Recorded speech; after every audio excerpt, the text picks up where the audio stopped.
J'ai 71 ans. J'ai travaillé 34 ans pour la même entreprise. Je suis parti à la retraite avec 187 000 et le sourire aux lèvres. Et 2 ans plus tard, je me retrouvais dans le parking d'un mont-de-piété, tenant la montre de mon père, sur le point de la vendre pour 85 pour payer le minimum d'une carte de crédit que je cachais à ma femme depuis 11 mois. Alors, écoutez-moi bien. On vous a appris qu'après 60 ans, il est temps de ralentir, de protéger ce que vous avez, d'arrêter de prendre des risques. C'est le plus grand mensonge que le système financier vous ait jamais dit. Parce qu'il ne vous protège pas. Il garantit seulement que vous vieillirez obéissant et apeuré. J'ai lancé une entreprise à 69 ans avec 31 000 et une honte que je ne savais même pas nommer. À 71 ans, cette entreprise avait généré plus d'1 million de dollars de chiffre d'affaires. Pas parce que je suis exceptionnel, parce que j'ai arrêté d'attendre la permission. Si vous aussi vous avez décidé que votre meilleur chapitre financier commence maintenant, peu importe l'âge, peu importe l'étendue des dégâts,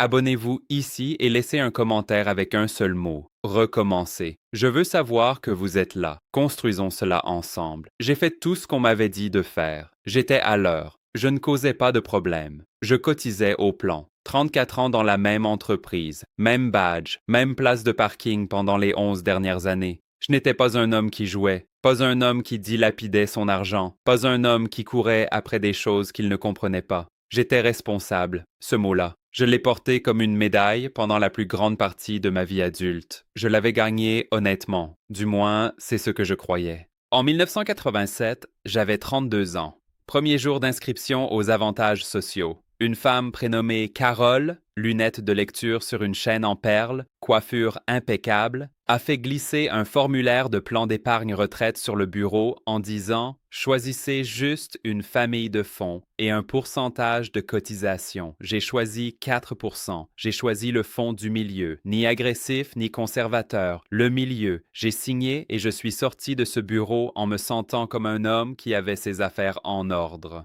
Je ne savais pas ce qu'était une famille de fonds. Je n'ai pas posé la question. Pendant les 34 années qui ont suivi, chaque trimestre, un relevé arrivait par courrier. Enveloppe blanche simple, papier glacé à l'intérieur. Je faisais à chaque fois la même chose. Je le tenais à la lumière de la cuisine, je l'ouvrais et je regardais le chiffre en bas à droite. Si le chiffre était plus grand que la dernière fois, je pliais la feuille en 3 et je la classais au sous-sol. C'était tout. C'était toute ma vie financière. Le tiroir du classeur faisait un bruit de métal crissant chaque fois que je l'ouvrais. J'associais ce bruit au fait de faire les choses bien, à être un homme qui tenait ses dossiers à jour. Je n'ai jamais lu une seule ligne au-dessus de ce chiffre. Pas une fois. Pendant 34 ans, je ne savais pas ce qu'était un ratio de frais. Je ne savais pas dans quoi mon fonds était réellement investi. Je ne savais pas si 4% construisait quelque chose de réel ou si ça ne faisait que marquer le temps. Je me disais que la sérénité était synonyme de compétence, que si je ne paniquais pas, j'allais bien. Je me racontais beaucoup de choses. 14 juin, mon dernier jour. Il y avait un gâteau dans la salle de pause, glaçage blanc, lettres bleues, mon prénom correctement orthographié pour une fois. Mon chef a fait un discours. Ma fille pleurait près de la machine à café. Ma femme avait les 2 mains sur mon bras et ses mains étaient chaudes. Et j'avais le sentiment d'avoir gagné quelque chose. J'ai porté un carton jusqu'à mon camion, je l'ai posé dans la benne, j'ai fermé le haillon et je l'ai ressenti. Ce soulagement complet, total, celui qui descend jusqu'au plus profond. 187 000 sur le compte. La maison payée, le camion payé, 34 ans et j'avais réussi à passer de l'autre côté. Je me tenais dans ce parking par la chaleur de juin, l'asphalte mou sous mes talons, et je regardais le bâtiment auquel j'avais consacré les meilleures heures de ma vie. Et je ne ressentais rien à son égard, pas de chagrin, juste le sentiment d'enlever des chaussures qui avaient été trop serrées pendant très longtemps. J'avais tout fait comme il faut. Ma femme avait fait un gâteau à la maison. On a dîné avec notre fille. Je me suis couché ce soir-là en me sentant comme un homme qui avait atteint la ligne d'arrivée et pouvait enfin respirer. Ce que je ne comprenais pas, ce que personne ne m'avait jamais expliqué en me regardant dans les yeux, c'est qu'il n'y a pas de ligne d'arrivée, que pendant 34 ans, j'avais confondu l'obéissance et la stratégie. que ne pas perdre et gagner sont deux choses entièrement différentes, que 187 000 dollars pour deux personnes à 66 ans n'est pas un chiffre sur lequel on peut souffler. Je ne le savais pas encore. Je l'ai appris 8 mois plus tard. J'étais au comptoir d'une pharmacie, en train de tendre ma carte d'assurance, et je regardais la femme de l'autre côté de la caisse taper quelque chose dans son ordinateur. Et puis, elle a fait une tête. Un certain type de tête, celle que les gens font quand ils essaient de ne pas être la personne qui annonce une mauvaise nouvelle. Je ne savais pas encore comment lire cette expression. J'ai appris. Ça ne s'est pas passé en un jour. C'est la partie dont personne ne vous prévient. Il n'y a pas de moment unique, pas de crash dramatique que vous pouvez montrer du doigt en disant « Voilà, c'est là que tout a mal tourné. Ça ne fonctionne pas comme ça. C'est un goutte à goutte, un effondrement lent,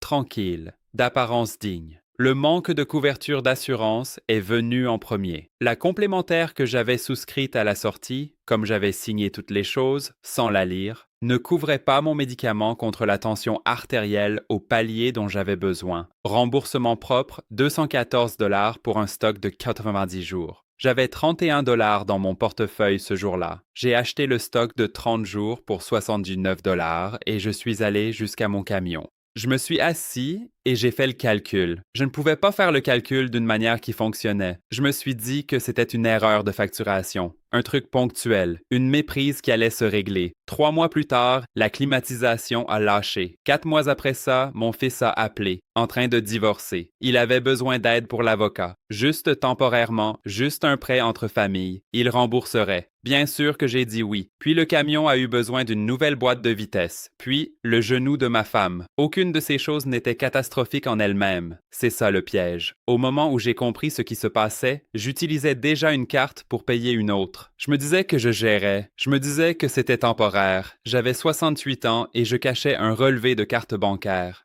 Pas métaphoriquement. Je cachais physiquement un relevé papier, solde de 9 400 $, dans la poche intérieure d'un veston que je n'avais pas porté depuis 2 ans, suspendu au fond du placard de la chambre, derrière les robes hors saison de ma femme. Je payais le minimum depuis 7 mois. Les intérêts dévoraient le capital. Je savais faire assez de calculs pour comprendre ça. Pas assez pour l'arrêter. J'avais complètement arrêté d'ouvrir l'application bancaire. Le chiffre faisait quelque chose à ma poitrine que je ne voulais pas examiner. Alors j'avais juste arrêté de regarder, comme si le chiffre allait mieux se tenir si je ne le regardais pas. Chaque fois que j'ouvrais ce placard, je pouvais sentir son parfum sur ses robes, des blocs de cèdre, de la vieille laine, son odeur mêlée à mon mensonge. J'allongeais le bras pour prendre autre chose et ma main frôlait la manche de ce veston et je la ressentais, cette sensation particulière de malaise qui habite juste sous le sternum. Je me disais que je la protégeais. Je savais ce que je faisais réellement. Chaque soir, pendant toute cette année, je m'asseyais à la table de la cuisine avec une femme avec qui j'étais marié depuis 41 ans. Elle me demandait comment s'était passée ma journée. Je disais bien. Elle me parlait de sa sœur, des nouvelles, du jardin. Je passais le sel. Je riais quand quelque chose était drôle. Je jouais la comédie du bien si régulièrement que je commençais à y croire moi-même pendant environ 45 minutes chaque soir. Ensuite, je restais allongé à 2 heures du matin à faire des calculs. Ça a continué comme ça, des mois, jusqu'en mars. Non,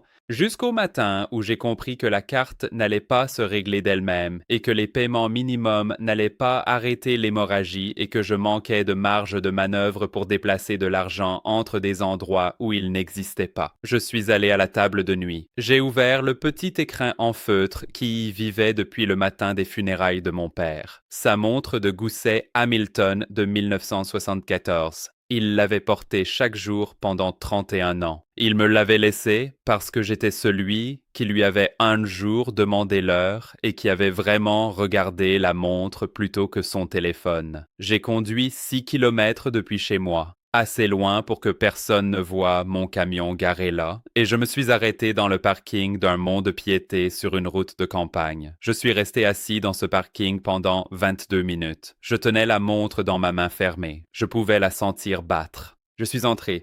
Une clochette sur la porte a tinté. Presque gai, le son le plus cruel que j'ai jamais entendu. Le jeune homme derrière le comptoir l'a regardé avec une loupe pendant moins de 30 secondes. Il m'a proposé 85 $. Ses mains sur la montre de mon père, assurée, indifférente. La façon dont un homme manipule quelque chose qui n'a aucune signification pour lui. J'ai dit oui, j'ai signé un papier. Je suis ressorti dans le froid. Sur le chemin du retour, j'ai gardé une main à plat sur ma cuisse, paume vers le bas, sentant le tissu à l'endroit où la montre avait été. J'ai pleuré à un feu rouge. Un homme de 68 ans, pleurant seul dans un camion parce qu'il avait trop honte d'admettre, même maintenant, même à lui-même, que ce n'était pas une situation temporaire, que c'était ce qu'il était devenu. Ce qui a changé, ce n'était pas l'inspiration. Je veux être honnête avec vous à ce sujet, parce que je pense que la version inspirante de cette histoire vous rend un mauvais service. Ce n'était pas un livre, pas un podcast, pas un matin où je me suis réveillé en décidant d'être différent. Ce qui a changé, c'était un mardi soir, 2 semaines après le mont-de-piété. Ma femme était à la table de la cuisine avec des mots croisés et un verre de thé glacé. La lumière de la cuisine au-dessus de nous vacillait. On ne l'avait jamais fait réparer. Je me suis assis en face d'elle et j'ai posé le reçu du mont-de-piété sur la table. Puis j'ai posé le relevé de cartes à côté, celui du veston, celui plié tellement de fois le long des mêmes plis que les coins commençaient à se déchirer. Et j'ai dit, j'ai besoin de tout te dire.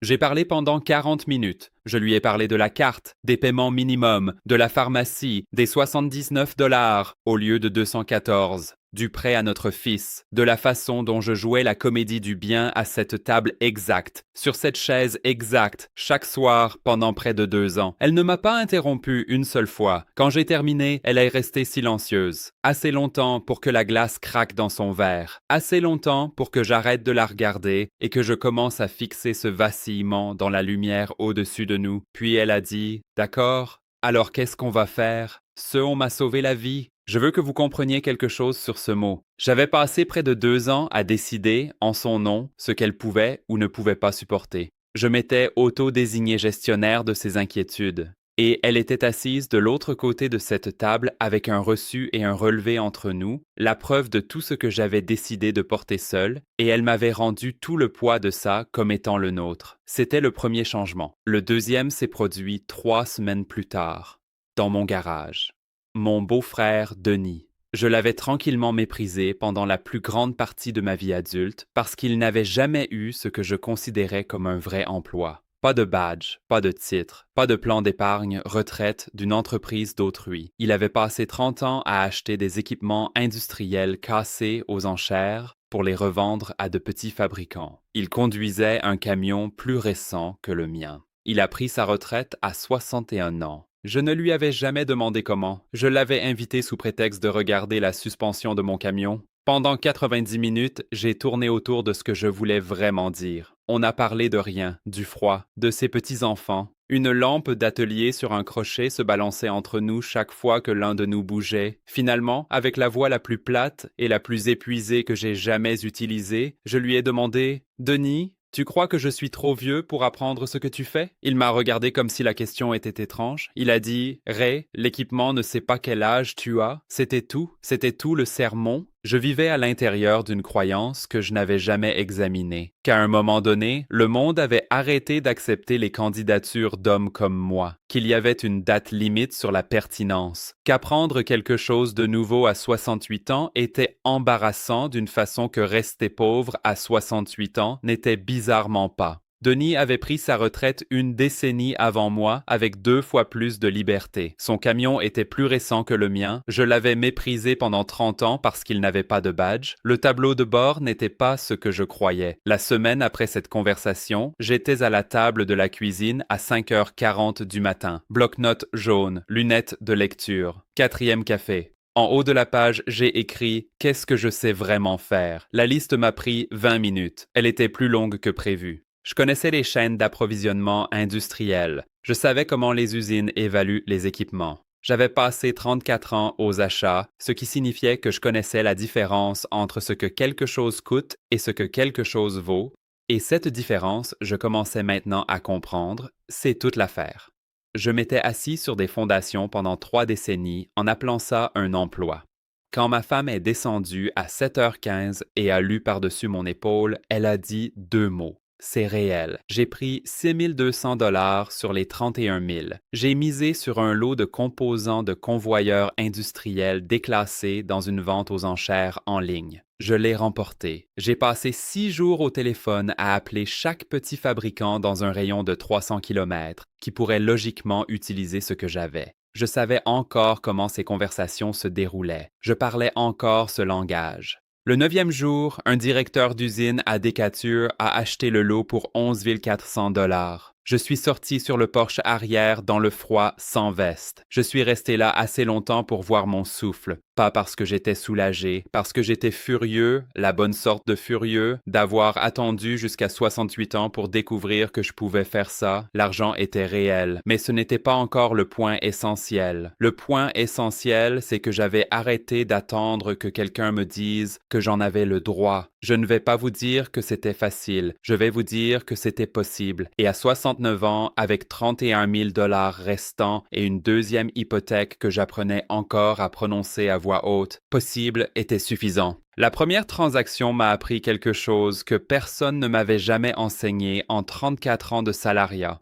Qu'un bénéfice n'est pas un salaire. Un salaire est une permission. Un bénéfice est une preuve. Il y a une différence dans la façon dont ça s'installe dans votre poitrine et une fois qu'on la ressent, on ne peut plus l'oublier. J'ai conclu 3 autres transactions cette première année. J'en ai aussi raté une. J'avais payé 4 200 $ pour un lot d'actionneurs pneumatiques que je n'arrivais pas à vendre à plus de 2 800 $. Une leçon à 1 400 $. Je l'ai notée, je ne l'ai pas répétée. C'est tout le programme, si vous le voulez. À la fin de la première année, j'avais transformé ces 31 000 $ en 94 000 $ de chiffre d'affaires. Pas de bénéfice, de chiffre d'affaires. Mais j'apprenais la différence, ce qui signifiait que j'apprenais le langage que j'aurais dû parler toute ma vie adulte, le langage de la propriété, la marge, la rotation, les délais de paiement. Ces mots ne sont pas compliqués, ils ne m'avaient simplement jamais été proposés, parce que personne n'avait besoin que je les ai. Ma femme tient la comptabilité. Depuis le 2e mois, elle a un stylo rouge qu'elle utilise pour les corrections. Elle repère des choses que je rate parce que j'apprends encore à les voir. Le son de ce stylo rouge sur le papier est devenu, pour moi, le son de quelque chose de réel. À la 2e année, j'avais un petit entrepôt, un employé à temps partiel, un jeune de 24 ans qui savait créer un site web et n'avait pas d'objection à ce qu'un homme de 70 ans lui explique quoi charger sur un camion de fret.